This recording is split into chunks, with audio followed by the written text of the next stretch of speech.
Bonjour à toutes et à tous, je suis Pauline Capmas, journaliste, autrice et créatrice de contenu. Bienvenue dans ce nouvel épisode de Grossophobia, le podcast qui déconstruit les idées reçues sur le poids et met en lumière la grossophobie ordinaire à travers des décryptages, des interviews et des témoignages.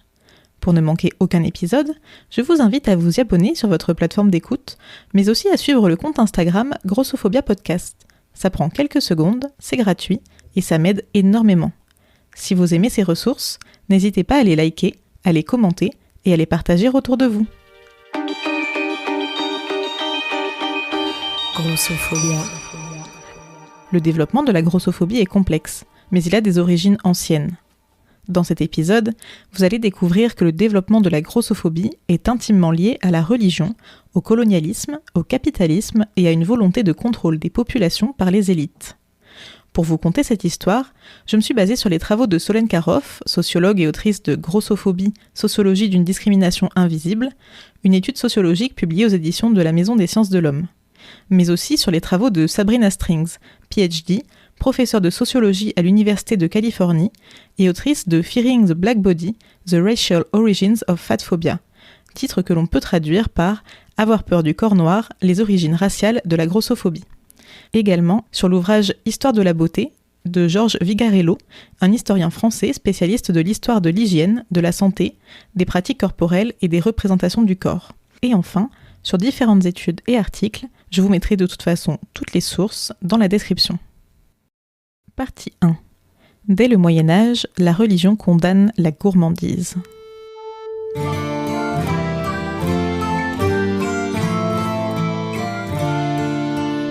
Au Moyen-Âge, la perception de la corpulence varie déjà en fonction de la classe sociale. Les hommes de classe aisée sont valorisés s'ils sont enrobés, car cela est un signe de richesse et de force, à condition toutefois que cela ne les empêche pas de monter à cheval et de combattre.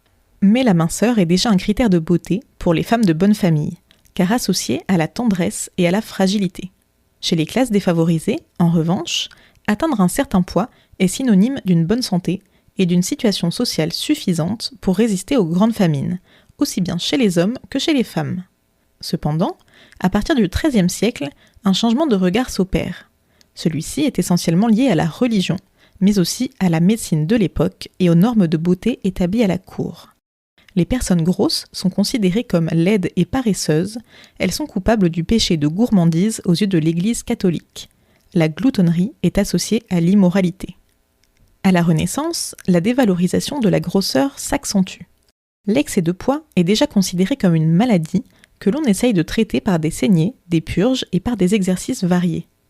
Dans Histoire de la beauté, Georges Vigarello cite Jean Liébaud, un médecin hippocratique du XVIe siècle qui décrivait ainsi les critères de beauté masculins.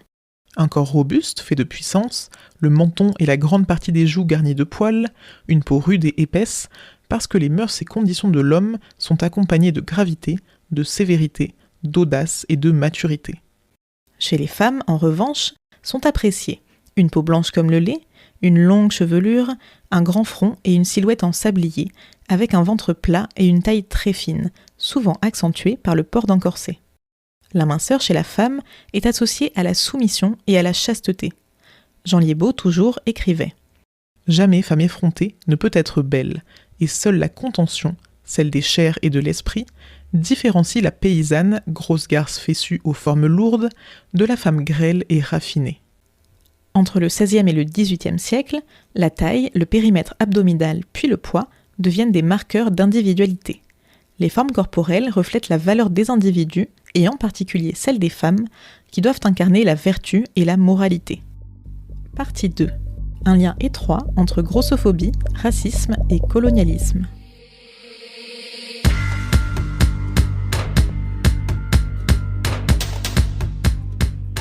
Entre les 15e et 19e siècles, c'est aussi l'essor de l'esclavage. De 1450 à 1869, plus de 11 millions d'Africains sont déportés en Amérique. Du côté de la France, les navires négriers partent de 4 ports, Le Havre, La Rochelle, Bordeaux et Nantes. Interrogée par le magazine Axel, la sociologue américaine Sabrina Strings, auteure de Fearing the Black Body, The Racial Origins of Fat Phobia et professeure de sociologie à l'Université de Californie, explique que durant les premières années de la traite négrière, les formes pulpeuses des femmes noires les rendent tout aussi attirantes que les femmes blanches. Or, pour justifier l'esclavage, il faut marquer les divisions entre les blancs et les noirs. Au début, les théories de supériorité de la race blanche sont simplement basées sur la couleur de peau. Mais au bout d'un moment, cela ne suffit plus, notamment parce qu'on commence à voir du métissage. Il faut donc trouver d'autres critères que la seule couleur de peau pour justifier l'esclavage. C'est alors qu'émergent des théories fondées sur l'alimentation et la taille du corps, avec l'idée que les Noirs sont trop gros et que cela témoigne de leur immoralité. Les colons affirment, en effet, que les personnes noires sont sujettes à la gourmandise. Ils auraient l'amour des plaisirs charnels et de la nourriture, ce qui les ferait grossir. Par contraste, les colons européens apparaissent comme disciplinés, capables de se maîtriser face à la nourriture et donc de rester minces. Ce serait donc la preuve de leur supériorité morale et cela justifierait le fait qu'ils soient libres. En plus de la couleur de peau, la taille et la forme du corps sont donc utilisées pour faire la distinction entre les personnes asservies et les personnes libres. Les colons expriment une double critique. Premièrement, à l'encontre du corps des femmes noires, reflet supposé de leur immoralité et considéré comme en mauvaise santé. Deuxièmement, à l'encontre des hommes noirs, parce qu'ils apprécient les formes voluptueuses des femmes rondes. Ils considèrent ainsi que les personnes noires n'ont pas le bon modèle de ce qu'est la beauté. En parallèle, la traite négrière a permis une importation massive de sucre. Dans les classes aisées, l'accès à des boissons sucrées et des gâteaux est devenu plus facile, et une partie de la population a grossi. Or, il serait inapproprié pour les Européens de manquer de discipline, au risque de trop se rapprocher physiquement des esclaves. En Grande-Bretagne, les élites londoniennes commencent donc à condamner cet excès immoral en se basant sur des idées protestantes. Des scientifiques inventent des régimes et encouragent la population, et en particulier les femmes, à surveiller ce qu'elles mangent. En parcourant des magazines américains du XIXe siècle, comme Harper's Bazaar, Sabrina Strings découvre des articles qui associent la minceur à un privilège racial. Les femmes sont encouragées à manger le moins possible pour montrer leur nature chrétienne et leur supériorité raciale. Être mince, c'était une preuve du fait d'être anglo-saxonne et protestante, et même la marque d'une droiture morale. Partie 3. L'émergence de la lipophobie.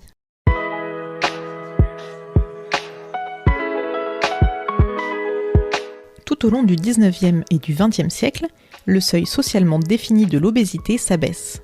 Les sociétés deviennent de plus en plus lipophobes, c'est-à-dire qu'elles rejettent la graisse sur les corps et dans les assiettes. D'après Solène Karoff, 3 facteurs expliquent la lipophobie. Un facteur économique, avec la naissance du prêt-à-porter et son exigence d'uniformisation. Un facteur médical, avec le développement de la médecine de l'obésité au XIXe siècle. Et un facteur moral, avec la désignation des personnes grosses comme responsables de leur corpulence. Dans la société, cela accentue le regard péjoratif porté sur le prolétariat qui commence tout juste à échapper à la malnutrition. Il perçoit l'abondance alimentaire et les rondeurs comme un gage de richesse, alors que dans le même temps, les classes plus aisées prônent la minceur comme un gage de vertu morale.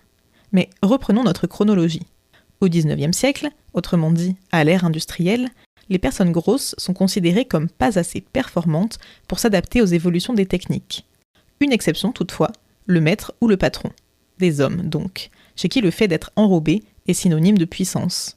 Un enrobement bourgeois qui n'est pas vu d'un très bon œil par la classe populaire, car il évoque la figure de l'occidental colonial ou du capitalisme.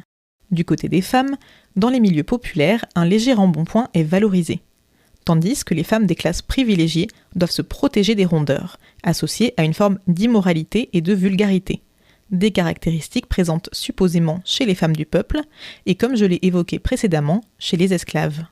Pour remédier à ce que l'on considère comme leur faiblesse naturelle, on leur impose encore le port du corset. Dans les chambres bourgeoises, l'armoire devient armoire à glace, signe que l'on observe davantage son propre corps.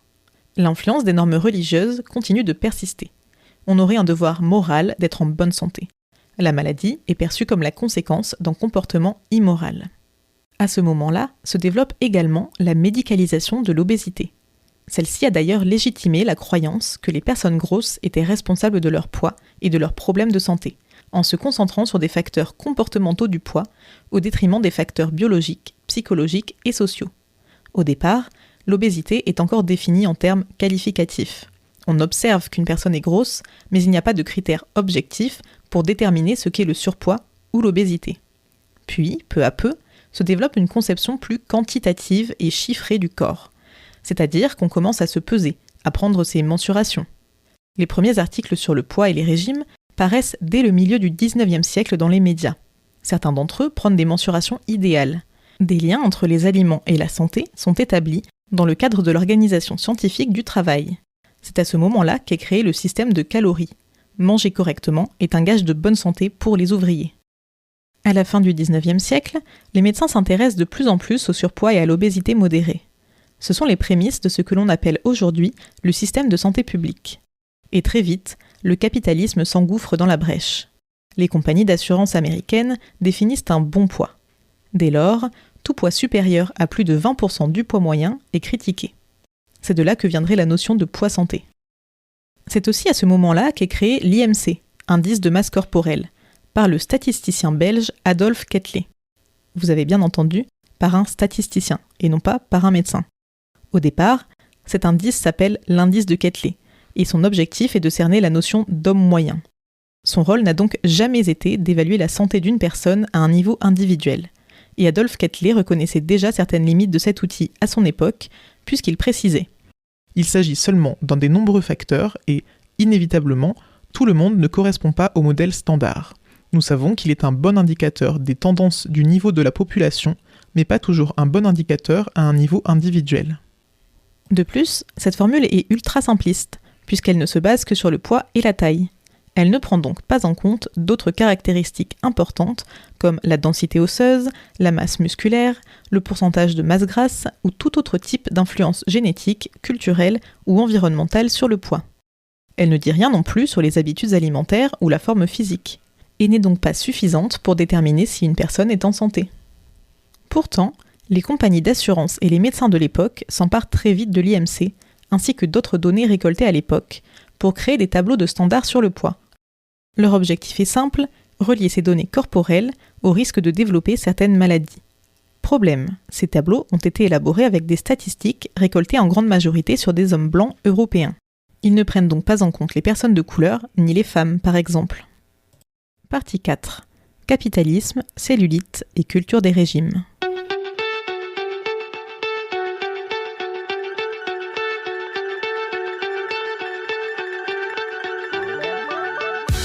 Au XXe siècle, la norme de la minceur prend de plus en plus d'importance. Le capitalisme valorise l'entrepreneuriat de soi-même. On peut définir ce concept comme la responsabilité morale attribuée, voire imposée, aux gens pour les enjoindre à prendre en charge et travailler leur corps et leur santé. Et cela contribue à l'amplification du rejet des personnes grosses, jugées incapables de se contrôler et de se prendre en main. C'est à cette époque que les balances se diffusent dans les salles de bain privées. Nous sommes en plein dans l'ère des chiffres, dont l'utilité est capitaliste et industrielle. Les discours médicaux diffusent l'idée qu'un poids élevé est dangereux pour la santé et préconisent des régimes pour y remédier. Les personnes grosses sont considérées comme voraces, et cette voracité rentre en contradiction avec les règles morales du bon citoyen et du bon travailleur. Solène Karoff explique que cette représentation du corps corpulent est liée à une nouvelle volonté de mesurer, de contrôler et de normaliser les populations, mais aussi de promouvoir des valeurs bourgeoises d'effort, de travail et d'épargne. Elle permet aux classes aisées de se distinguer des pauvres dont la corpulence augmente. Arrêtons-nous quelques instants sur un concept que vous connaissez toutes et tous et qui fut inventé à cette époque, en 1933 plus précisément. Il s'agit de la cellulite. En fait, le terme existait depuis 1873, mais c'était une notion purement médicale qui désignait une infection bactérienne de la peau et des tissus sous-cutanés. Rien à voir donc avec la signification qu'on lui attribue aujourd'hui. Après la Première Guerre mondiale, l'industrie de la beauté est en plein essor en France, et plus particulièrement à Paris. Les femmes sont devenues autonomes puisqu'elles ont remplacé leurs maris à l'usine et dans le secteur tertiaire lorsque ces derniers étaient au front. Elles sont donc plus libres et plus visibles aussi. Et elles ont désormais leur propre argent à dépenser. Une émancipation qui vient quelque peu heurter la société patriarcale de l'époque. En février 1933, un certain docteur Debec écrit un article pour le magazine Votre Beauté, dans lequel il décrit la cellulite comme un amas d'eau, de résidus, de toxines et de graisses qui forment un mélange contre lequel il est difficile de lutter, en précisant qu'il s'agit d'un problème féminin. C'est la première fois que les capitons sont considérés comme un défaut, et certains y voient rapidement un moyen de faire de l'argent. Les stations thermales, par exemple, commencent à faire de la publicité pour des traitements et des produits miracles contre la cellulite. Loin de s'éteindre durant la Seconde Guerre mondiale, cette peur de la peau d'orange s'accentue et traverse les frontières. À cette même période, les femmes s'affranchissent du corset, mais dès lors, un nouvel idéal de beauté remplace la silhouette en sablier. Il s'agit de la morphologie fine et longiligne. Désormais, on attend des femmes qu'elles prennent le contrôle total de leur corps. C'est à ce moment-là que le concept d'entrepreneuriat de soi-même, que j'évoquais tout à l'heure, prend de l'importance. La graisse est alors synonyme de laisser aller. Or, la cellulite en est la marque la plus visible. Avoir des capitons, c'est en quelque sorte avoir manqué d'autodiscipline et de volonté. En 1968, le mythe de la cellulite est repris par le magazine Vogue et s'exporte aux États-Unis. Et avec lui, les soi-disant remèdes miracles pour la traiter. Mais en réalité, il n'y a rien à guérir. Il s'agit d'une caractéristique physique tout à fait normale qui concerne au moins 80% des femmes. C'est d'ailleurs la raison pour laquelle la Commission fédérale du commerce américaine a pu poursuivre de nombreuses marques vendant des produits anticellulite pour publicité mensongère. C'est aussi au XXe siècle, période où, je le rappelle, l'entrepreneuriat de soi-même est valorisé, qu'émerge ce que l'on nomme aujourd'hui la culture des régimes, ou diet culture. D'autant que nous passons progressivement d'une époque où la population manquait de nourriture à une période d'abondance en Occident. Il devient donc de plus en plus facile de prendre du poids. Au fil du temps, cette culture des régimes devient omniprésente. Dans les pubs, les magazines, les films et les séries, les discussions du quotidien.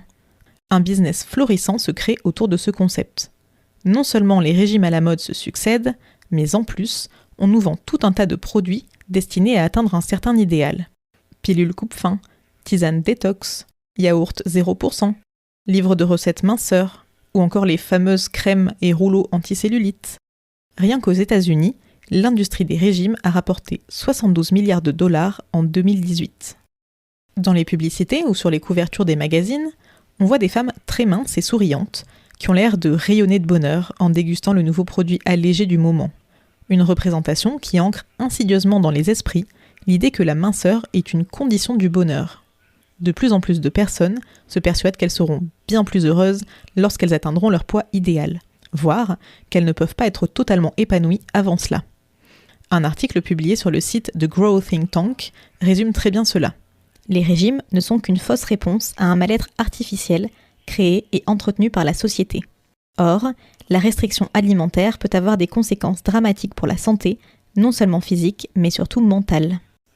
Une étude menée par l'American Academy of Pediatrics en 2016 a ainsi montré que les adolescents qui suivent un régime modéré ont 4 à 5 fois plus de risques de développer un trouble alimentaire que ceux qui n'en suivent pas. Et ceux qui font un régime restrictif, jusqu'à 18 fois plus de risques. Rappelons aussi que les troubles du comportement alimentaire sont la 2e cause de mortalité chez les 15-24 ans, après les accidents de la route. Parce qu'elle alimente la peur de la grosseur, cette culture des régimes est au fondement de la grossophobie. Dans une société où le diktat de la minceur est omniprésent, grossir est une des pires choses qui pourraient nous arriver. Être gros, c'est être paresseux, immoral, faible d'esprit. Il faudrait en avoir honte, le cacher, ou bien tout mettre en œuvre pour changer cet état et se conformer à la norme. Le think tank rappelle que la grossophobie est d'ailleurs l'un des rares systèmes d'oppression qui n'est pas condamné socialement ni légalement dans la plupart des pays occidentaux. Alors que le racisme ou l'homophobie sont largement critiqués, il est bien plus accepté socialement de stigmatiser ou de discriminer des personnes grosses.